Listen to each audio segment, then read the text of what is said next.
Well, hello, everyone. Again, my name is Danny Brister, and I serve as the chair for the Birmingham and campaign. I'm excited to be talking to another candidate. We have joining us Derrick Billups, who is running for the Birmingham Board of Education District 4. And as you know, at the AND campaign, our mission is to educate and organize Christians for faithful civic and cultural engagement. And so, coming up to the August 24th election, we wanted to talk to some candidates just about why they're running for their respective offices, what are some things they're hoping to achieve, and then how we as believers can get engaged. So, Mr. Billups, how are you doing today? I'm doing well, Mr. Griffith. Thank you for inviting me on your show today. Yeah, well, I'm really excited to have you on. Really excited to learning more about the work that you're doing, and I've got an opportunity to work with you some, and so I kind of know a little bit about your work, but I'm excited about people getting a chance to hear from you, and so we'll just kind of jump into it and start off with you telling us a little bit about yourself and your history in Birmingham. Okay. Okay. I'm a native son of Birmingham. That I graduated actually from Woodlawn High School and always wanted to come back and serve in our community. Even as a time when I was a student at Woodlawn, I was actively engaged not only with the school but also outside the school as well. As far as being engaging with the community, doing various projects to help out there. But did undergrad at Alabama and came back home and continued to work with families and students, but went also to started working with the in education when I came back to Birmingham shortly thereafter, and I have worked in education for nearly 20 years. Started off actually in Birmingham City Schools, working as a science teacher, and also a coach and administrator from Birmingham to Jefferson County to Hoover school systems. Like I said, and then over the past 2.5, 3 years almost, I've had the pleasure of working with a nonprofit here in the area as the director of education and workforce development, building our programs for youth pre-K programming all the way through youth and young and adult workforce development opportunities. And so I'm here because I believe in Birmingham City Schools, and I believe in the potential that our schools have in regards to meeting the needs of students and preparing them for future opportunities. And so I want to help change what's been going on within our schools and be a positive influence in regards to making sure those outcomes are what families and what students deserve. Yeah. So thank you for sharing that. One thing you just mentioned, I want to ask you a little bit more about is you said you want to be a part of changing some of the things that's been going on in school. What does that change look like for you, or what are some things you may feel like need to change? Well, I think that there's one word that continued to come up in our campaign when I'm canvassing and speaking to families. It's centered around the word culture, and whether I've been in Birmingham City Schools, Jefferson County, Hoover school system, there is a stark difference with what's going on, and just the basics understanding of how to engage families, how to have professionalism, in regards to how do we treat students, and also when it comes to our academic advancements and opportunities that are available to our students and families. And so I believe that as a candidate, what I bring to the table is a certain level of collegiality and also collaboration, knowing how to work alongside individuals who come from varying backgrounds, socioeconomic, whether it be racial backgrounds, and so forth. I understand that if you're going to change what's going on with the culture within our schools, it's going to take a broad coalition in order to move things forward. And so I want to be a part of that change. And that's what I've been doing for nearly 20 years. And I think it's going to take that mindset, a village mindset, in order to change what's going on within our schools. Gotcha. Thank you. Thank you for sharing that. And I was looking at your website, and you have a pretty detailed kind of platform that you've laid out around district leadership, budget management, and academic advancements. Can you talk a little bit more about those points that you're really emphasizing in your campaign? Well, I think that when we talk about, 3 points, when we talk about leadership in particular, I think that when we look at what's taking place in our school district, that's been well documented over the years. And you talk about just in the past 8 years, a school like Woodlawn, we've seen plenty of turnover in regards to the superintendents in our school. We've had 4 superintendents in 8 years. 3 interim superintendents. Woodlawn High School alone has had 5 principals in 8 years. The K through 8 schools have generally had 3 principals in 8 years. So there's there's no continuity in regards to leadership. If you look outside of our district, you'll see those schools that are high performing outside our district have leadership that have been in place for years. And so we've got to have some continuity. We have to have individuals who understand not only their roles, but how to deal with and how to work with one another across differing lines, and be able to identify what's in the best interest of our students and of our families. I think there's too much posturing in regards to politics that has impacted what's going on within our schools. And so right now, what I look at is that, you know what, if let's keep the main thing the main thing. It's about improving the opportunities and giving students and families access to opportunities that they typically won't have. And I think that it has to begin with our leadership from the top all the way down. And so being a member of the board, I would seek to try to work in conjunction with the superintendent, also building partnership with community leaders and having better engagement with our parents and our students at the same time. That's going to be essential in regards to moving things forward. Yeah, you also bring Yeah. up budget management, Mhm. talking about transparency, accountability, Yes, repurposing and or selling vacant and semi-vacant school buildings. Can you share a yes, little yes, bit yes. more about that as well, and why that's one of your main points on your platform? Well, as I said again, I think that one of the things that Birmingham, and there's a lot of great teachers and a lot of great individuals in our school district who are working hard to make some change and improve the quality of education for our students. But I think that in regards to the management of our facilities, I think when we look at it, there are too many vacant buildings that's still in our community. In District 4 alone, you have roughly almost a dozen vacant or semi-vacant buildings. One of the things that the school system has done in the past is try to identify an individual investor to come in and take over those schools and try to invest in, redevelop, and repurpose it for various reasons. But it hasn't been able to move forward in a way that's going to be most productive, and that you haven't found those individuals who are able to invest to that degree to make significant change. What I propose is that you look at those entities and those organizations that are already investing in our children. You have organizations, whether it be a Girls Inc., Breakthrough Collaborative, whether it be Boys and Girls Clubs, whether it be Aliquest. There are so many organizations that are looking for opportunities to work with our children to help provide services for them. But unfortunately, because of the lack of continuity amongst our leadership, when you go into the school one year, a new principal comes in or new leadership comes in, and that program that was started loses an opportunity to remain there going forward. And so what I propose that let's take these schools and work in partnership with the city of Birmingham, Board of Education, Birmingham City Schools, and these nonprofits, and let's house them in one location. Let's redevelop these schools so they can provide year-round servicing for our students, and that'd be for after-school programming, summer programming, and things of that sort. And while at the same time, we renovate those buildings to provide those opportunities for students. And in the evening time, we create an opportunity for adults to also have a chance to learn by partnering with the University of Alabama at Birmingham, Lawson State, Jeff State, to provide professional development opportunities for families who are looking to become more upwardly mobile, who are looking for career opportunities that they generally won't have access to. And so, and also have the skills development component there as well. That's just one idea that we have on the table.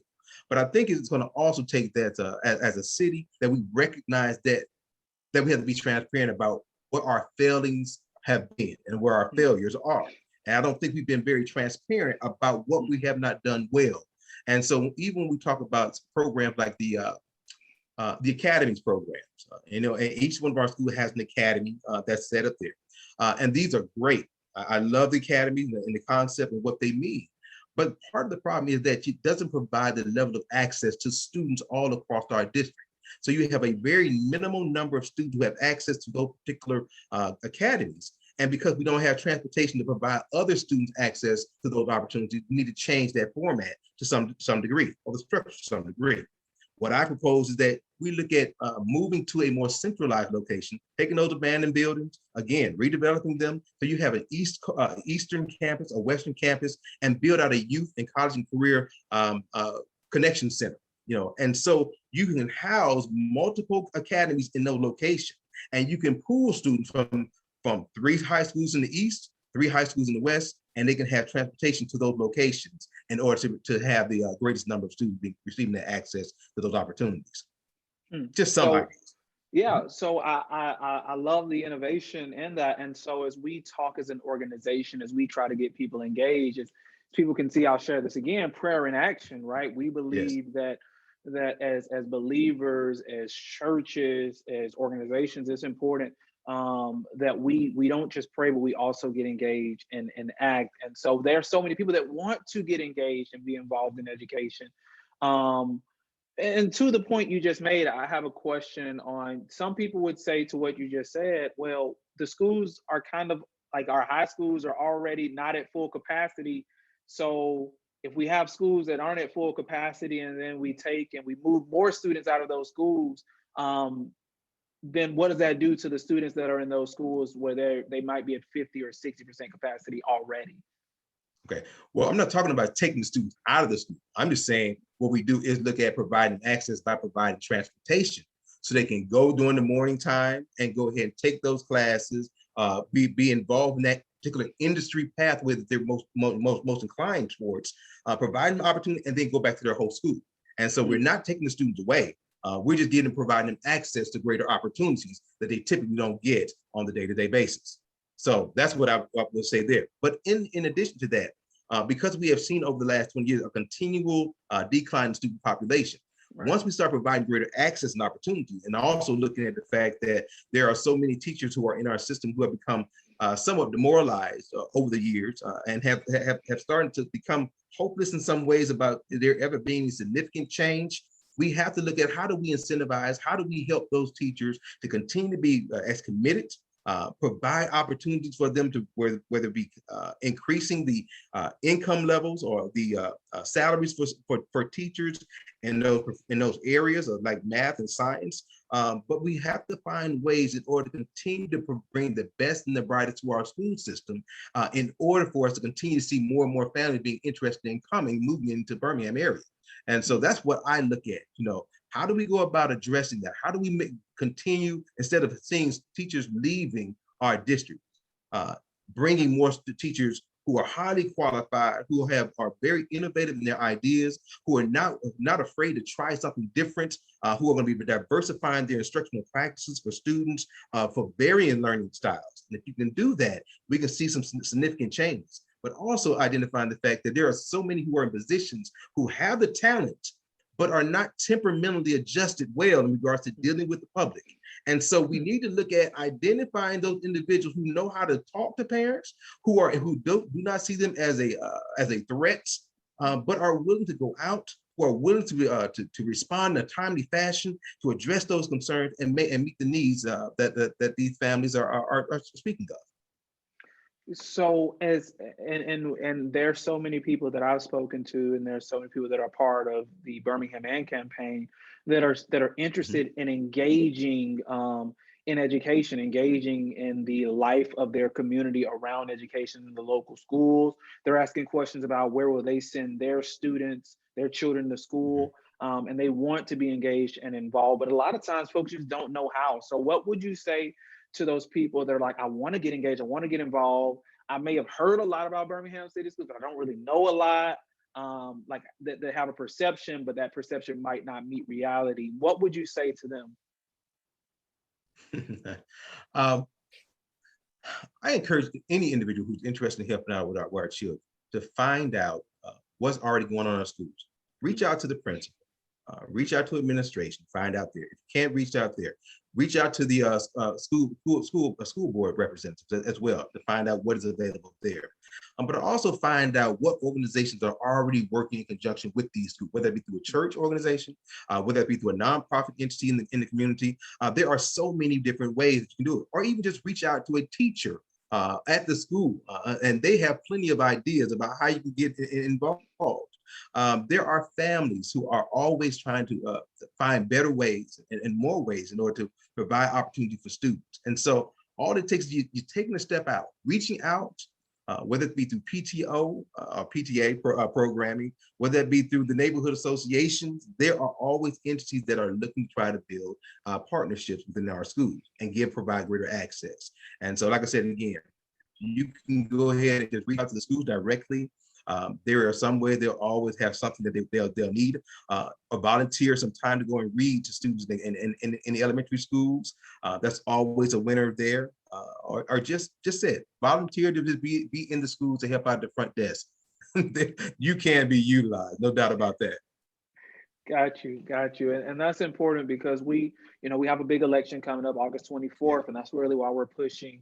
And education is really important to us. One of the areas that we've adopted as a local chapter, and so that's why we really are talking a lot about this. But a lot of times people feel like, okay, I voted, or now what? Like, Mhm. what do I do now? And so that's really good. That's really helpful advice for people who maybe see a national conversation going on around education, and then like Mhm. locally, like, well, what can I do outside of voting? So thank you for that. If people are interested, well, first, before we go into your contact information, is there anything that you would like to share to somebody that may be watching this, and they're just hearing some of these things for the first time, or just maybe Mhm. learning about you and your campaign and what you stand for? Mhm. Well, I tell anyone that I'm not a politician by any stretch of the word. I'm just one man who tries to live by example, and I do believe because I am a man of the gospel of Jesus Christ. I did divinity school and so forth, and still work heavily involved with ministries here in the community. But I believe in instilling and and looking at influencing the culture with values of the kingdom. You know, Mm, and so I don't try to just proselytize. I try to get out there and let people meet and let my life live as an example before them. And so what I look for is then I want to be in contact with you. I want you not to just talk about what I'm going to do or make any over salacious promises. I'm talking about what I have already been doing. And mm, so that's what I want to stand on, and that I have a good name. I'm going to keep that good name, whatever it may be. And so if you have any questions for me, or any concerns about where I stand on various positions, I am more than receptive and open to speaking to you anytime and coming out to you personally and talk about where I stand on those various issues. So I look forward to meeting you. I look forward to working alongside of you, as well as making sure that we provide a better opportunity in the future for our students here in Birmingham City Schools. got you. Thank you so much for that. And then just tell the people where they can follow you, find out more information if they are interested in If contacting you you are or interested, you can always reach out to me on votebillups.org. That's vote Billups, BILLUPS .org, or you can go on our Facebook page at Derrick Billups. And there is a phone number on the page as well, our website page, or email. And we try to get back with you within 48 hours. I think that's the least we can do. We just ask people, just give us 48 hours. You will have a response from us. And so we can always use more volunteers. We can always use donations. And we are very appreciative of the opportunity to speak with you on today. Gotcha. Well, thank you very much, Mr. Billups. I know you said you're not a politician, but you did that last piece like a seasoned politician. Make sure you throw in there how you get engaged That's and through trial and involved. error, that's all. Well, thank you so much, sir, for being willing to sit down and talk to us. Really excited for people to get an opportunity to hear from you and find out more about how they can get engaged. Best of luck with the campaign. Thank And like you. I said, thank you again. Thank you. God bless you. And you all take care.